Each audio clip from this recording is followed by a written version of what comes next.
I am no fan of Rian Johnson. For the life of me, I can't understand how or why people consider him some kind of filmmaker wunderkind. First, there was the utter abomination of Star Wars Episode 8 The Last Jedi. Oof.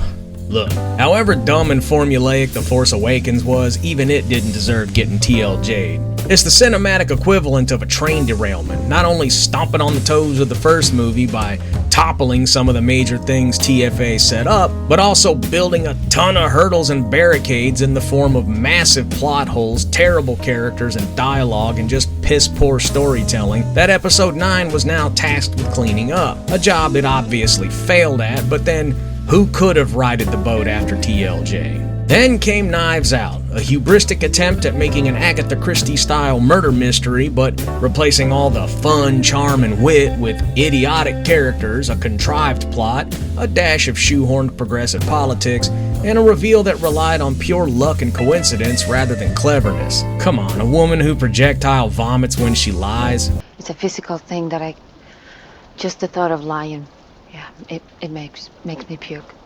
Really? Fuck off. A few years ago, after I watched Knives Out, I went to IMDb to take a look at what else he'd done. I mean, what the hell was it about this guy that had studios and audiences fawning over him like he was this grand seventh-dimensional storytelling genius? There's Breaking Bad, alright. Only 3 episodes, though. I've heard Looper was alright. Wait. He made Brick? See, I watched Brick way back in the day when it first hit video.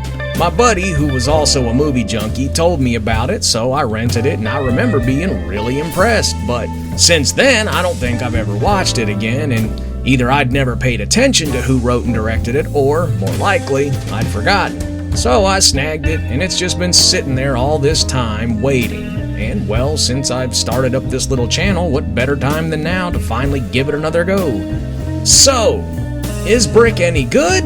Or was I just a dumb, naive youngster and it's actually a piece of crap too? Before I answer that, let me run through the premise real quick. Brendan, a high school loner, gets an urgent phone call from his ex-girlfriend, Emily. She's been running with the bad crowd for a few months and something has her scared, but before he can get any answers out of her, she hangs up and disappears. Brendan starts asking around to find out who might know where Emily is and if she's okay. But when Emily turns up dead, Brendan's concern turns to anger and now he wants to find out who's responsible and make them pay. The little twist to it all is that the whole thing plays out like a 40s hard-boiled pulp story, complete with rapid-fire slangy dialect while dressed up in 90s early-aught teen trappings. Now again, to say that I don't like Rian Johnson's more recent movies is a bit of an understatement. They suck, I hate them, and I think he's grossly overrated. But let it never be said that I am not fair in my criticisms, because Brick is really damn good, to the point that I can't help but wonder what happened to old Rian. Unlike Knives Out and TLJ, Brick is well written and moves at a brisk pace with no pointless excursions, massive plot holes, stupid contrivances, or bad characters. Everything is well thought out, and though I often had a hard time understanding what was specifically being said due to the aforementioned machine gun slang, the story itself is relatively easy to follow and makes sense, or at least it does within the confines of the movie. More on that later. Though while I sometimes found myself a bit disoriented, I never felt like I was totally lost.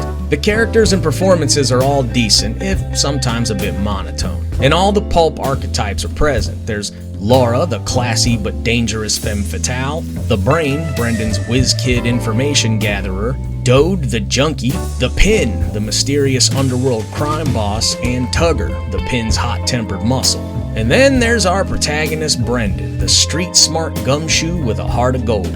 Where Knives Out's Benoit Blanc relies on dumb luck and bad writing to solve the mystery, Brendan does it with his resourcefulness, wits, and knuckles when the occasion calls for it. Feel it now, dig?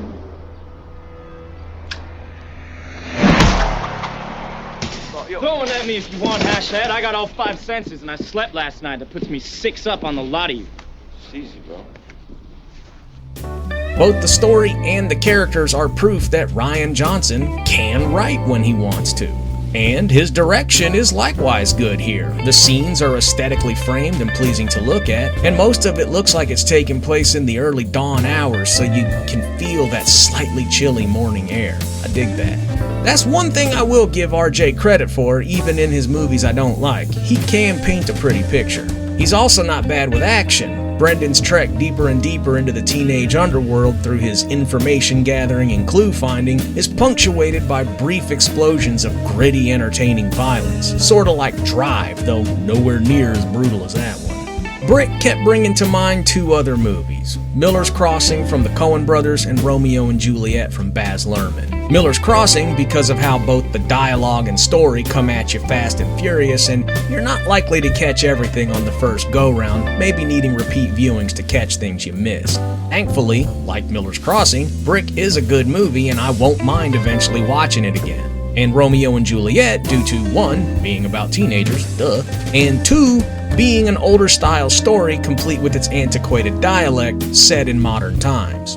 However, and this is my only real complaint, compared to Romeo and Juliet, Brick's story requires a tad more mental leeway to make it work. As neat as it is to put modern teens in a gritty Raymond Chandler-esque setting, because of that, there are instances that are so unlikely they kinda put a little extra strain on that old suspension of disbelief. For example, one scene takes place at a Halloween party, possibly the lamest party that's ever been thrown, Halloween or otherwise. Are you telling me that a bunch of high schoolers are gonna go to a party just to quietly mingle while some broad plays the piano and recites poetry? Get out of here. There's never been a party full of teenagers that went down like that. Adults maybe, but not teens. Also, some gangly kid is gonna get lippy with the black private dick that's a sex machine to all the chicks. That's not very... You know what I'm in if the wrong yegg saw me pulled in here? What are you in? No. And no more of these informal chats either. You got a discipline issue with me? Write me up or suspend me.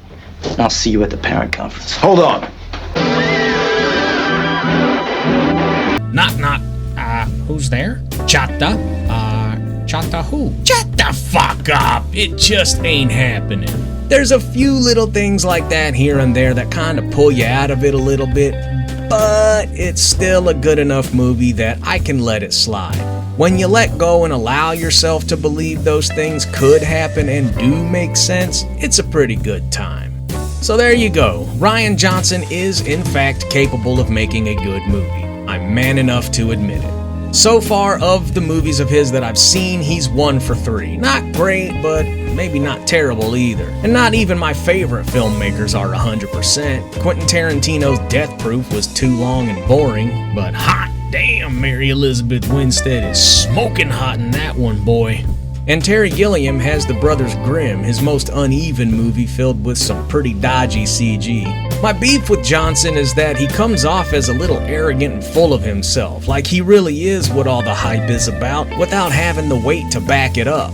I also wonder if he's a victim of getting too big too soon. A lot of creatives do their best work when they're more constrained, especially by a smaller budget, and then when they're given the infinite money cheat and told to go nuts, their output suffers. Good example, Taika Waititi. He made one of the greatest vampire movies of all time, What We Do in the Shadows. Then Marvel gave him the company credit card and the resulting movies were at best passable and at worst Thor Love and Thunder. For Asgard.